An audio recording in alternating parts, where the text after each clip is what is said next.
Winter is just around the corner, and that means it is time to change the tires. So today I am taking a look at this Parkside Impact Wrench Starter Kit. But can this $49 impact really beat this? This is the PASSK K20LIC4, the big brother to the PDSSA 20LIB2. A big boy with 5 torque levels ranging from 100 to 400 Newton meters. It has a no-load rotation speed from 0 up to 2,300 RPM and an impact rate of up to 3,200 impacts per minute. You get a 4 amp-hour battery and a charger in the box, which is not very common for Parkside. There are a few more accessories included, but we will get to those in the unboxing.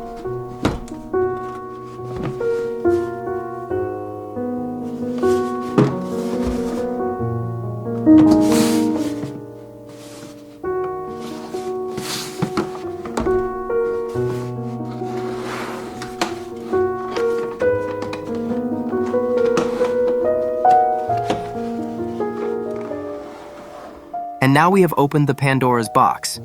The first thing we see here is a 17 and a 19 socket. And then a 23 and a 21. Yes, I am holding them in the wrong order. So what, do you want to fight? And the next item in line is the charger. This is the regular 2.4 amp 20 volt charger that you can find in almost any little store. It is compact and lightweight, making it easy to store or carry in your toolbox. It has a simple LED indicator that shows when the battery is charging and when it is full. It is not the fastest charger, but it is reliable. And one charger works for all Parkside 20-volt batteries. Now, it is time to take a closer look at the tool itself. The first thing I notice is that it is very top-heavy. Most of the weight is up front, which makes it feel a bit unbalanced in the hand, especially compared to something lighter like a Ryobi. The very front part is made of some kind of metal, which makes it feel solid and durable just to hold. It also has a practical belt clip, and yes, it even doubles as a bottle opener. Handy, right?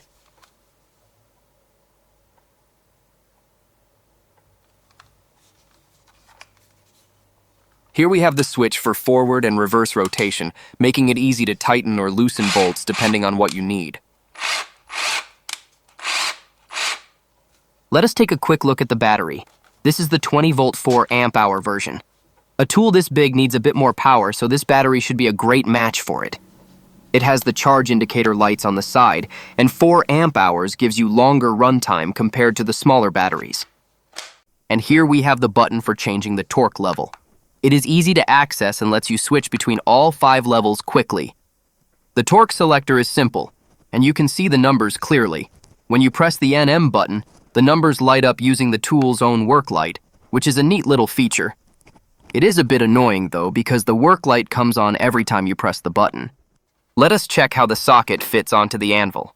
This is a 1/2-inch anvil, and the socket clicks on firmly and feels secure, just like it should. It gets a little wobbly at higher speeds. Nothing crazy, but just enough to remind you that this is a big, chunky Parkside tool and not a precision instrument from NASA. Houston, we have a problem. I am curious about the weight of this monster, so let us throw it on the scale. And while we are at it, let us do a quick weight test on the Ryobi Impact 2. The Parkside Impact comes in at 2,571 grams with the battery, almost 2.6 kilos. The Ryobi?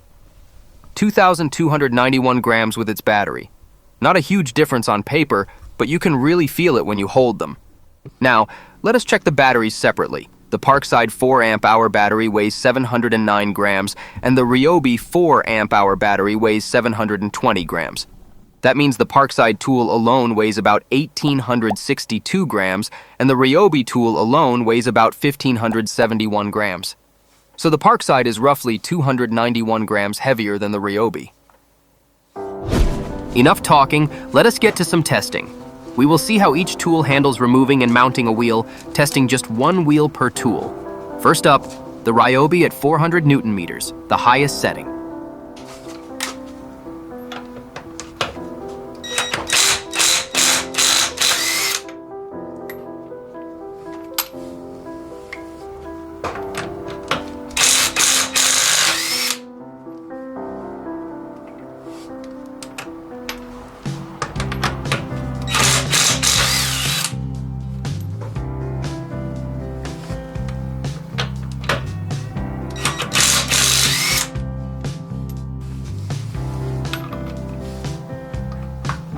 Now we are on the last bolt, which is a locking nut.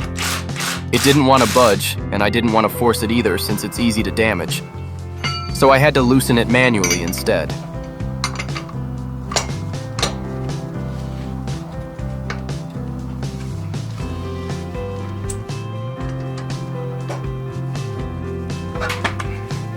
And the summer wheel is off, and on goes the winter one.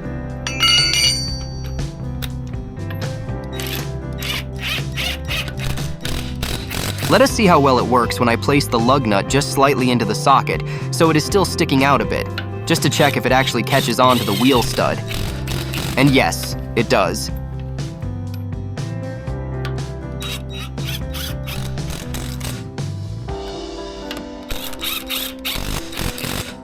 The final step is to tighten the lug nuts by hand, but the impact driver had already snugged them down so well that I barely had to do anything, and that is a very good thing.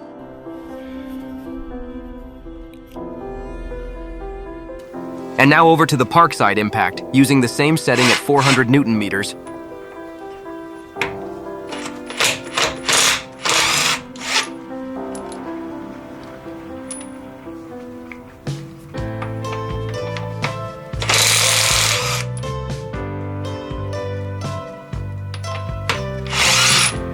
The highest setting on the Parkside is not quite the same as on the Ryobi. It feels noticeably slower.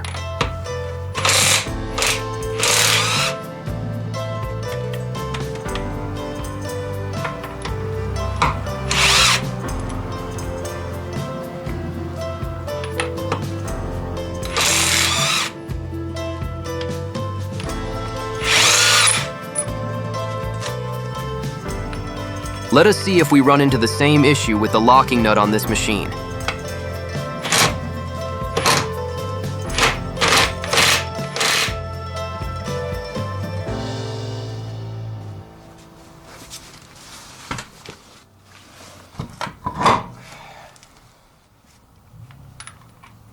I tried doing the front lug nut trick again using the Parkside, but no luck this time.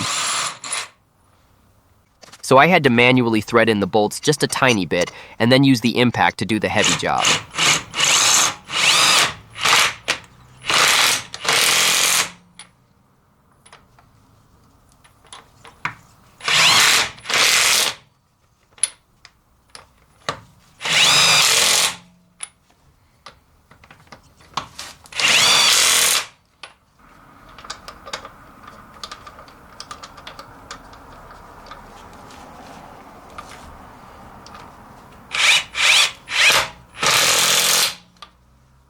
For the final hand tightening, I did the same as on the first wheel.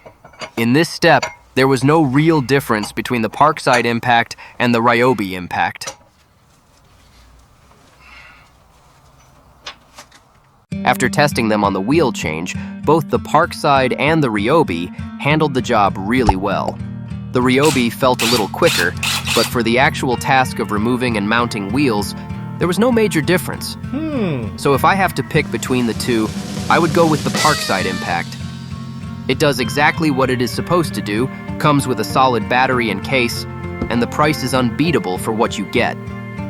Sure, it's heavier and a bit clunky compared to the Ryobi, and we don't know yet how it will hold up over time, but for a budget-friendly machine that still gets the job done, it's a great choice. If you care more about comfort, balance, and a slightly quicker feel, and don't mind spending more, the Ryobi is the way to go. In the end, both tools are strong and capable, so it really comes down to what you value more, price and accessories, or ergonomics and handling.